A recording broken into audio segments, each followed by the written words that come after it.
ಕಡಲೆಕಾಳು ಬ್ಲ್ಯಾಕ್ ಚೆನ್ನ ಅಂತೀವಲ್ಲ, ಅದನ್ನ ಓವರ್ ನೈಟ್ ನೆನೆಸಿಟ್ಟಿದ್ದೆ. ಒಂದು ಕುಕ್ಕರಲ್ಲಿ ಅದನ್ನೆಲ್ಲಾನು ಹಾಕಿ ಸ್ವಲ್ಪ ನೀರು ಹಾಕಿ, ನೀರು ಮತ್ತೆ ಸಾಲ್ಟ್ ಎರಡು ಹಾಕೊಂಡು 3 to 4 ವಿಸಲ್ ಹೊಡ್ಸ್ಕೊಂಡಿದ್ದೀನಿ. ನೋಡಿ ಎಲ್ಲ ನೀಟಾಗಿ ಬೆಂದಿದೆ, ಬಟ್ ಹಾಗೆ ಶೇಪಲ್ಲಿದೆ. ಈ ಹದದಲ್ಲಿ ಇರಬೇಕು ಕರೆಕ್ಟಾಗಿ.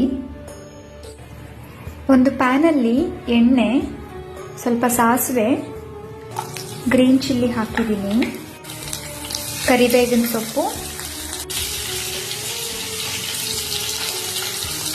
ಸ್ವಲ್ಪ ಹಿಂಗು, ಬೇಯಿಸಿಟ್ಕೊಂಡಿದ್ನಲ್ಲ ಆ ಕಡಲೆಕಾಳನ್ನ ಹಾಕಿದ್ದೀನಿ. ಅದು ನೀರು ತೆಗೆದು ಬರೀ ಕಾಳಷ್ಟೇ ಹಾಕೋಬೇಕು. ಇನ್ ಕೇಸ್ ಏನಾದರೂ ಉಪ್ಪೆಲ್ಲ ಕಮ್ಮಿ ಆಗಿತ್ತು ಅಂದ್ರೆ ನೀವು ಇವಾಗ ಹಾಕೊಬಹುದು ಸ್ವಲ್ಪ ಉಪ್ಪನ್ನ. ನೀಟಾಗಿ ಒಂದು 2 ನಿಮಿಷ ಫ್ರೈ ಮಾಡ್ಕೊಳ್ಳಿ. ನೀಟಾಗಿ ಫ್ರೈ ಮಾಡಿ ಆದ್ಮೇಲೆ ಕೊನೆಯಲ್ಲಿ ಕೊತ್ತಂಬರಿ ಸೊಪ್ಪು ಮತ್ತೆ ಹಸಿ ತೆಂಗಿನಕಾಯಿ. ಇದನ್ನ ನೀವು ಹಸಿ ತೆಂಗಿನಕಾಯಿನ ತುರಿದಾದ್ರೂ ಹಾಕ್ಬೋದು, ಇಲ್ಲಾಂದ್ರೆ ಒಂದ್ಸಲ ಮಿಕ್ಸಿ ಜಾರಲ್ಲಿ ಗ್ರೈಂಡ್ ಮಾಡಿ ಬೇಕಾದ್ರೂ ಹಾಕ್ಬೋದು. ನೀಟಾಗಿ ಮಿಕ್ಸ್ ಮಾಡ್ಕೊಂಡ್ರೆ ಉಸಲಿ ರೆಡಿ ಆಗುತ್ತೆ. ಕಡಲೆಕಾಳು ಉಸಲಿ ರೆಡಿಯಾಗಿದೆ. ಇವತ್ತು ಗುರು ಪೌರ್ಣಮಿ ಇರೋದ್ರಿಂದ ದೇವರಿಗೆ ನೈವೇದ್ಯಕ್ಕೋಸ್ಕರ ನಾನು ಇದನ್ನ ಮಾಡಿದೆ.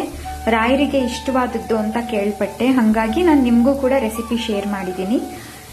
ಒಂದ್ಸಲ ಟ್ರೈ ಮಾಡಿ ನನಗೆ ಹೇಗಿತ್ತು ಅಂತ ಕಮೆಂಟ್ ಮಾಡಿ.